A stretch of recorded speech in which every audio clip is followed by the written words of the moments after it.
Amis Nakamoué, bienvenue à tous dans Chrono Fight, votre émission dédiée au Muay Thai. Tout de suite, le sommaire en images.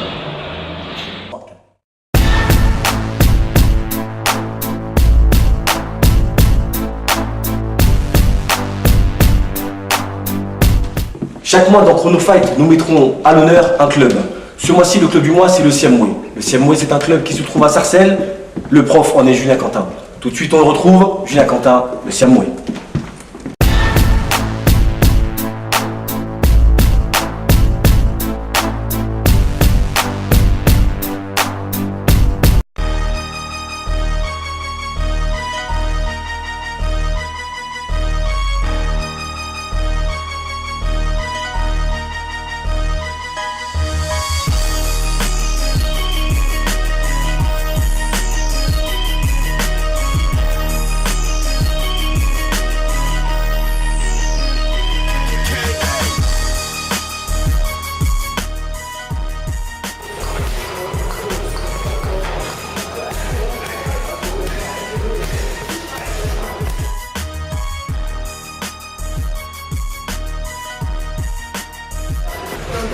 Bonjour, je m'appelle Ariana, j'ai 20 ans, je pratique le Muay Thai depuis 2 ans.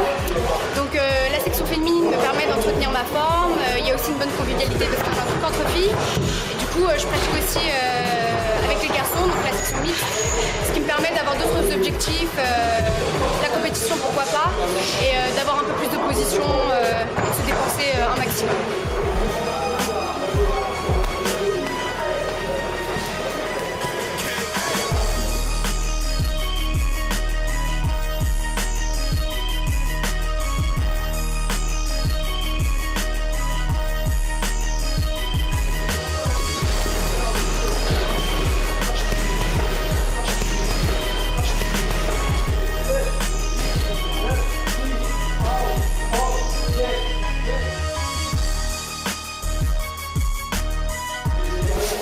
Position complète, technique de poing, de jambes, de genoux et de corps à corps.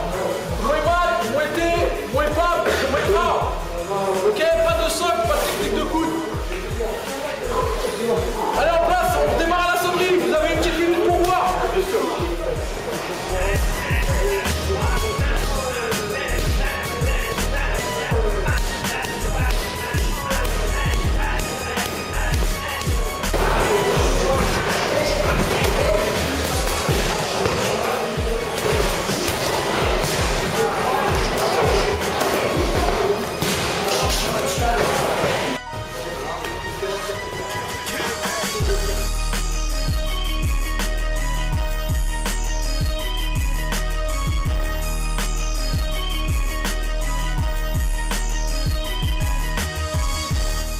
Donc ça donne. Élimine les mollets, malaises et les mains mal au truc qui nous jette dans le dos pour n'avancer qu'avec l'état de l'ego qu'on les garde, on les garde sans dégâts, ni bobo, ne pas devenir gaga de terrain vers l'euro. Je lève la lame, allume la lame, qui lève les mains et rallie les mentalités pour la lutte, on met l'arme, dès que défonce les ports. Pas besoin des scores, si t'as des terrains forts, la rêverie n'est pas morte. Ok, tout à fait.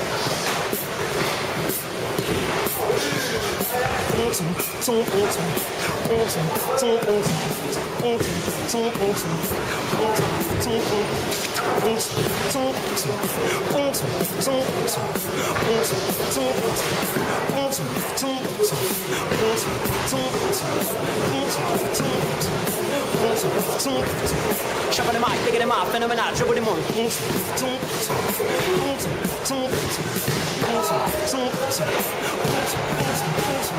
Shuffle them out, pick them up, phénoménal, je vous demande. Mettez à la bonne entente, tout le monde demande des goûts vacants les ondes.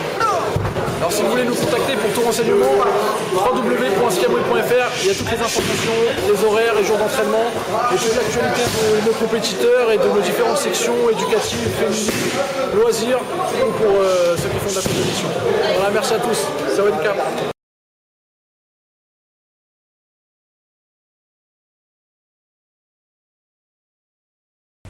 Que devient notre bon vieux Muay Thai? Que se passe-t-il dans les fédérations? Tant de questions que l'on se pose, voici les réponses avec Larbi Benatia, conseiller technique, c'est l'interview.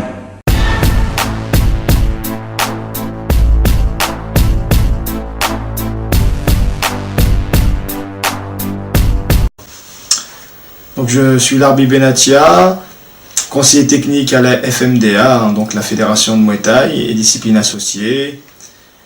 Et je suis aussi éducateur sportif dans le 92. Mourir, non, la FMDA existe depuis maintenant plus d'une décennie. Nous existons, nous avons l'agrément ministériel, hein, donc la confiance de l'État pour organiser notre discipline. Donc nous sommes encore là et nous avons un beau programme pour cette année 2009-2010 au niveau de compétition, de formation, de stage. La FMDA est toujours là. En mai dernier, s'est passé des très belles finales élites pour la ceinture FMDA. Hein. Cette ceinture fait toujours rêver tous les boxeurs.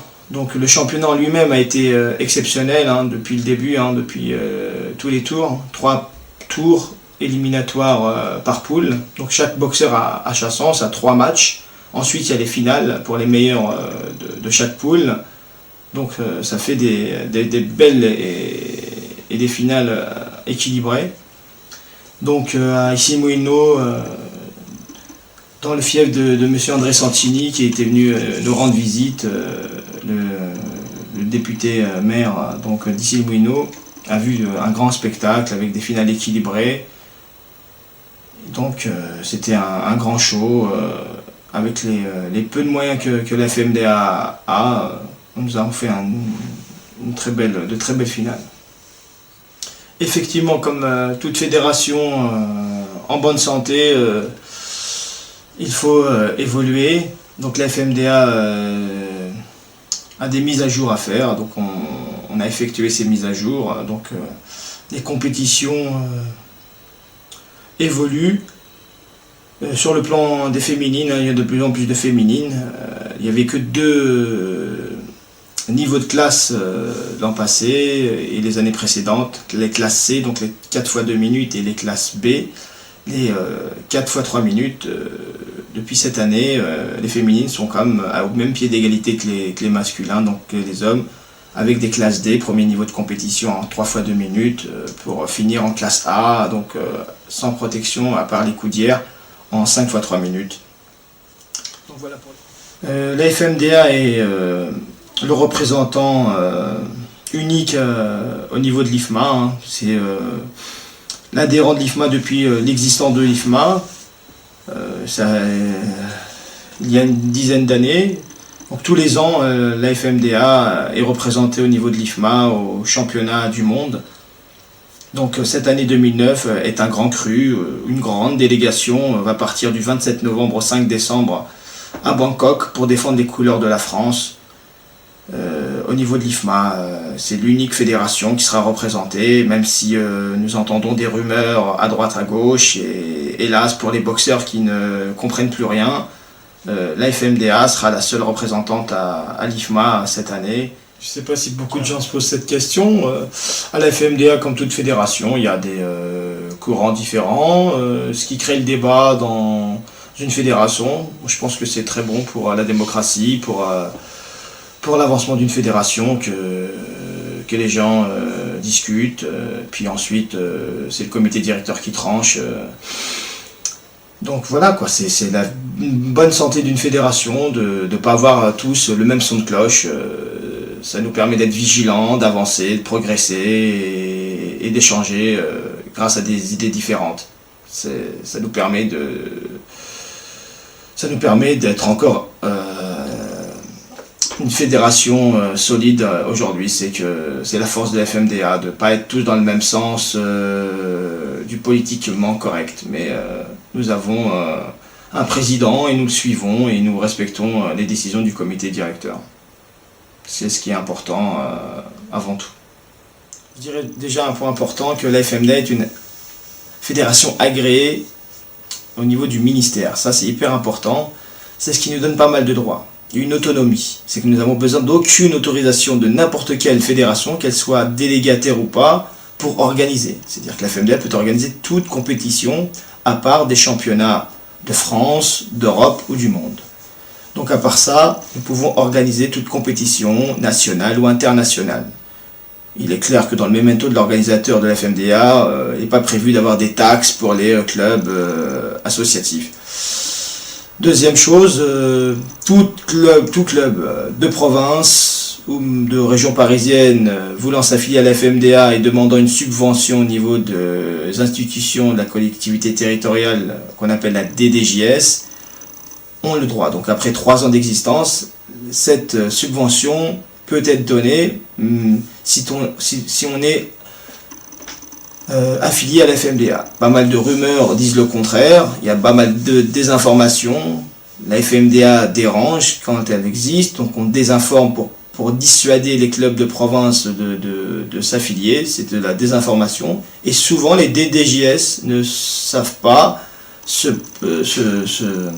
point de législation par rapport à l'agrément. Donc ils ont sûrement reçu des courriers d'autres fédérations leur stipulant qu'il ne fallait pas qu'on s'affilie à la FMDA, mais c'est complètement erroné. On doit se défendre au niveau des DGDS, on a le droit de s'affilier à une fédération agréée, et la FMDA est agréée depuis 2000 et ne peut perdre son agrément. Il n'y a aucune différence entre la FCDA et la FMDA au point de vue institution, c'est-à-dire que la FMDA et la FCDA ont l'agrément ministériel. Aujourd'hui, aucune fédération, on est bien entendu le 17 octobre 2009, donc personne n'a la délégation de pouvoir. Donc la FCDA et la FMDA ont l'agrément. La différence, c'est que la FCDA a de l'argent de l'État et que la FMDA n'a aucune subvention. C'est la vraie différence entre les deux fédérations. En rentrant un peu plus profondément dans les problèmes, bien entendu, la FMDA est l'unique fédération de Muay Thai, alors que la FCDA, bien entendu, est une fédération multidiscipline. Oui, l'arbitre, donc pour conclure cette interview, as-tu un mot de la fin? Le mot de la fin, c'est l'union.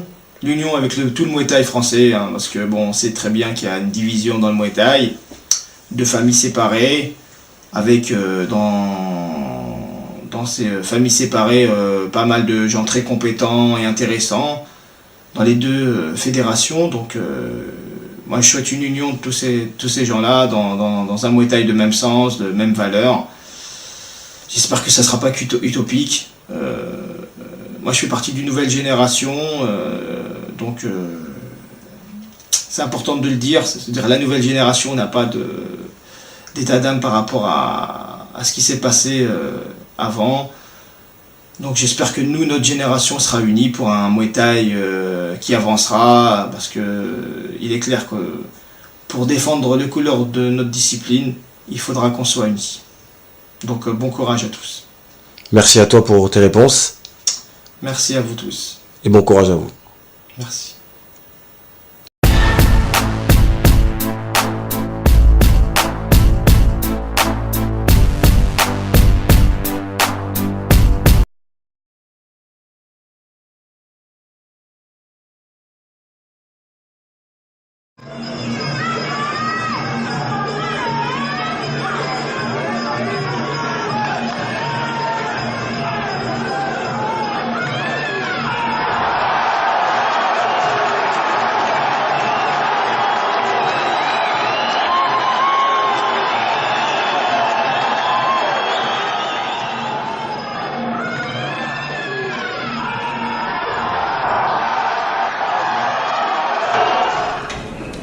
Voilà, Chrono Fight c'est fini. Rendez-vous pour le prochain numéro. Le prochain numéro, ce sera dans un mois. Alors surtout n'oubliez pas, Muay Thai Forever.